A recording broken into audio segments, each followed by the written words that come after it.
There is the spot that the injured hiker was laying when I came down the trail to the campsite. I'm not sure how they lifted her out of here with these trees.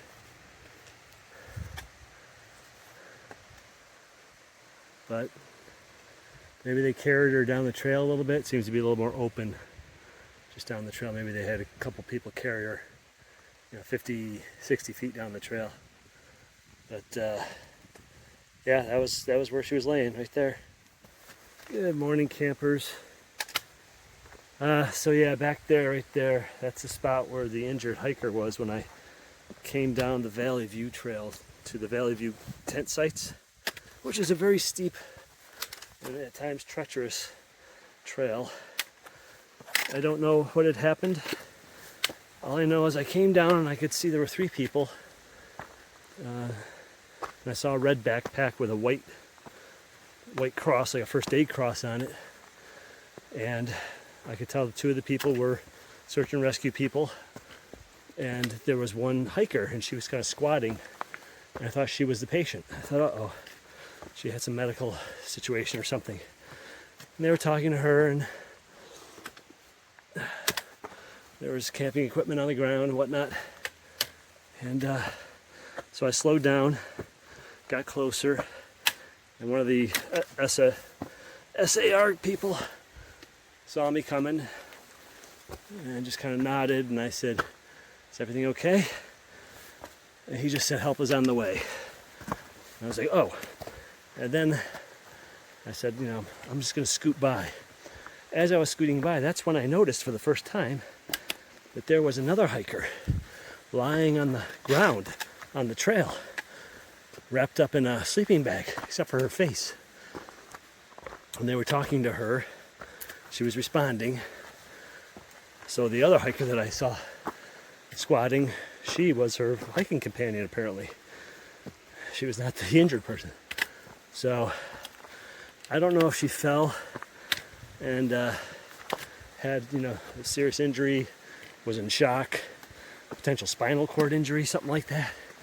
That was about 5:30, 5:30, 5:45, around in that time frame. And I'm climbing back up this steep rocky trail, in case you're wondering. It's just very steep and rocky. I'm not surprised somebody got hurt on it, actually. It's 0.6 of a mile from the Madison Springs hut. That's too far for a tent site. They should build tent sites right next to the huts for anyone who gets to a hut and can't get a bunk or a work for stay. In any event, I slowly, carefully walked around the hiker on the ground and kept going. I didn't want to create a scene. Made it to the campsite. Tent site has one of the worst hand-drawn maps I've ever seen. I can only find 3 of the tent sites it indicated. The other 3, I'm like, where are these other 3 tent sites? They don't exist. Not in the spots where the map indicates. So somebody has a terrible sense of proportion or direction, or else those tent sites just didn't exist. So I wound up tenting on basically the end of the trail, which kind of flared out a little bit right before a campfire ring. And it wasn't perfectly flat, it wasn't perfectly smooth, but it was fine for the night. Probably would have been better off stealth camping up the trail at a spot I had seen anyway. I hope that hiker's okay. I'll have to find out later what the story was. Today, relatively short day. Once I get to Madison Springs hut, which is where I had hoped to stay last night. That's a 0.6 mile uphill climb.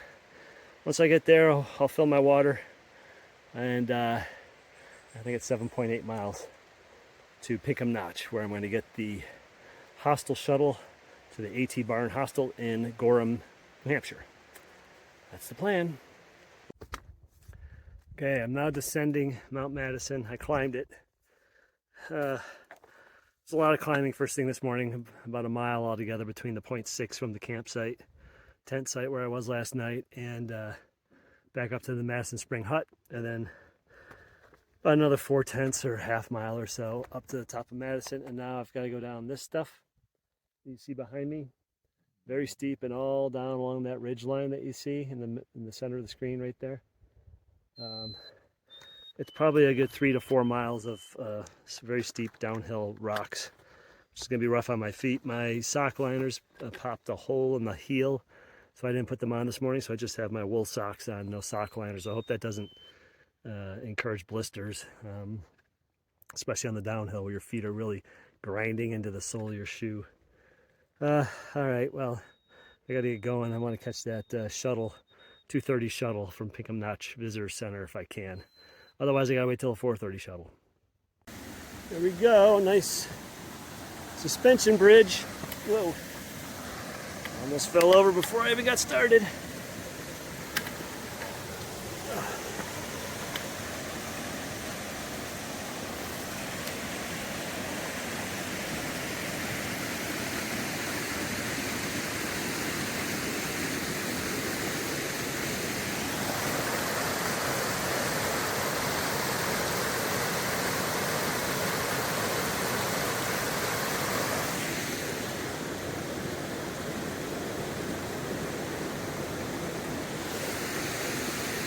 This thing's rocking and rolling, baby.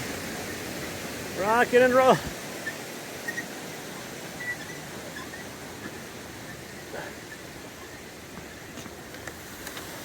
Look at it. See, it's still bouncing a little bit. That was fun. There's a waterfall behind me, in case you hear a rushing sound. So this is the first opportunity I've gotten to film myself on the trail, because for 4 hours it's been rocks, steep up, steep down, dangerous, need both hands, both poles, watching every step where I go. It's been friggin' exhausting. Mount Madison, man, coming down that's like climbing down the side of a volcano with big volcanic looking rocks, real rough. Oh, like pumice. Anyway, this is the first little stretch of flat kind of trail here, although it looks like it's going up again. So I'm 4 miles from the Pinkham Notch Visitor Center. It's 11:45. So the last shuttle is at 4:30. So I got 4 hours and 45 minutes. I do have to call, before then I'll have to call, 3:30 or so. Say, hey, I'd like to grab the 4:30 shuttle. I think Agony will probably also grab that shuttle. He's up ahead of me. Band-Aid's ahead of me. Band-Aid is not going to the hostel. He's staying right there at the visitor center. There's a lodge called the Joe Dodge Lodge. So he's staying there. He and Agony stayed at Madison Hut last night. They did not hear the chopper. They came in to evacuate that girl. Anyway, but Agony did hear about it, and he said he heard that she was just sick, was complaining of fatigue, could not go on, started vomiting, etc. Could have been exhaustion coupled with dehydration. Who knows what else? Could have been some shock involved. In any event, sounds like she'll probably be okay, unless she has some kind of medical condition or something. And yeah, so 4 miles left in today, and I don't think it's going to be as bad as this morning. This morning was rough. That was rough. I went 2 miles in 2 hours. The first hour I went 0.7 miles, 7/10 of a mile.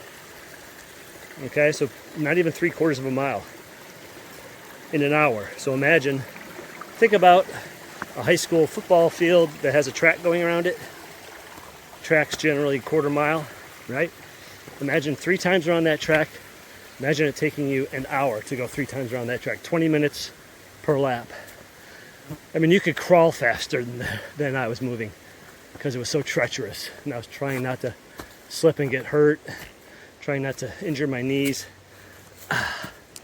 So I want to try to make some decent time over this terrain, get to the visitor center, get the shuttle, and while I'm waiting, hopefully I'll get there a little early and I can get something to eat at the visitor center.